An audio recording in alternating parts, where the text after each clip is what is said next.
What if I told you that life wasn't some brutal battle you have to fight every day, but a game you could actually learn how to win?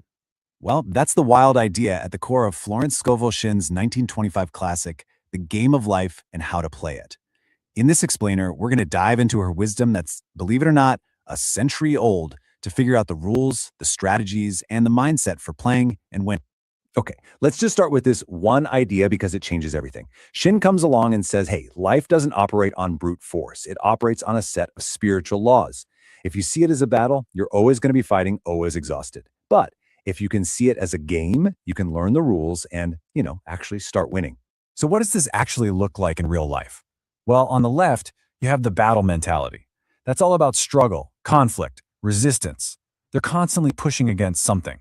But on the right, you have the game mentality, and that's about knowing the rules, using a little strategy, and using this powerful idea Shin calls non-resistance to get your win. It is a complete 180 in how you approach everything. To play any game, right, you first need to understand the player. And in this case, the player is you. Or, to be more specific, your mind. Shin breaks it down into what she calls the 3 departments of the mind. This is basically your owner's manual for the game. Let's break these down. First, you have the conscious mind. That's your day-to-day thinking self. It's the part of you that sees all the problems and all the limits. It's like the captain of a ship.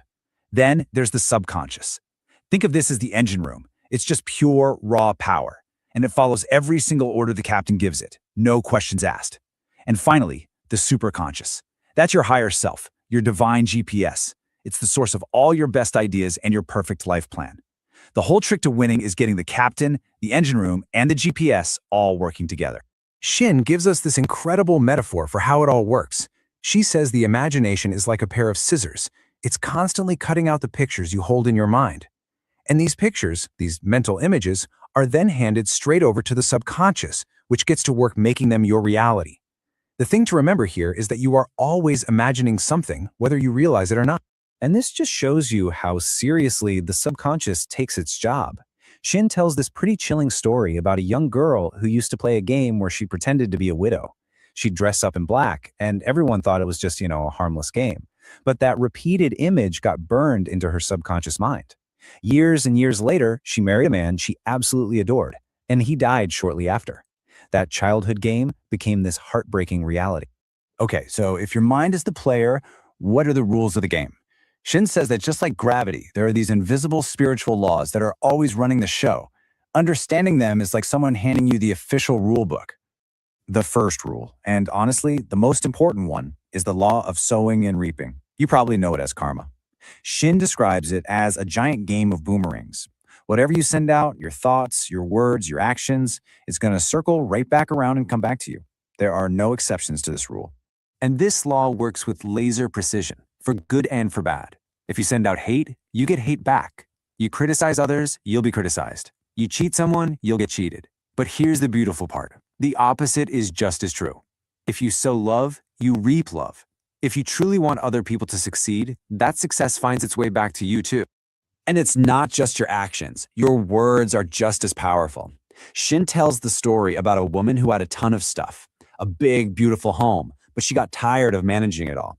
She would say over and over, "I'm so sick and tired of things, I wish I lived in a trunk." Well, years down the line, she lost her wealth and found herself living in a tiny room, literally living out of a trunk. Your subconscious doesn't have a sense of humor. It just takes orders.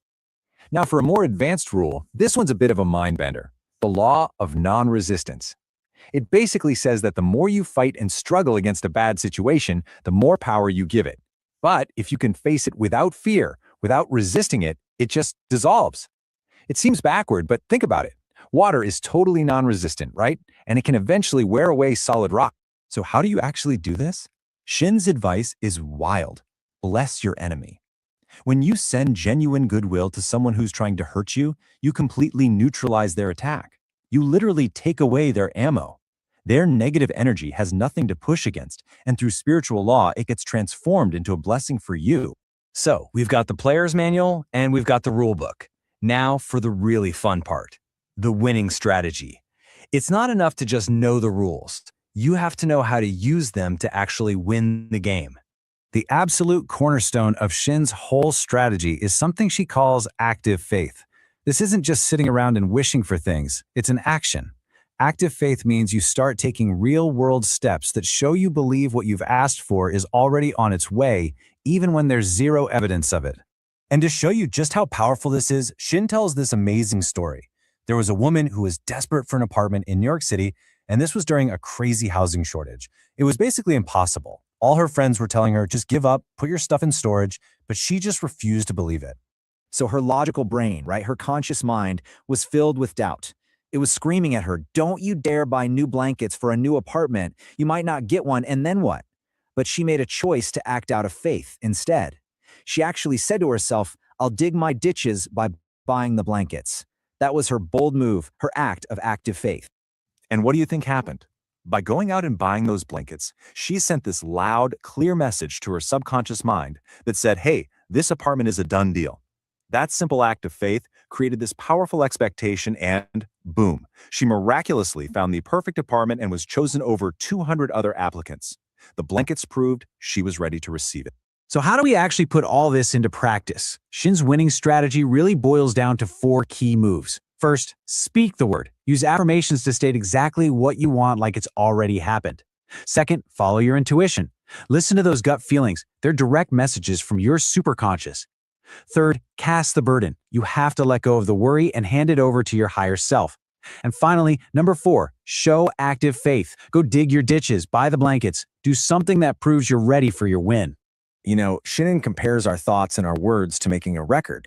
Every single moment, you are impressing something onto the sensitive disk of your subconscious mind.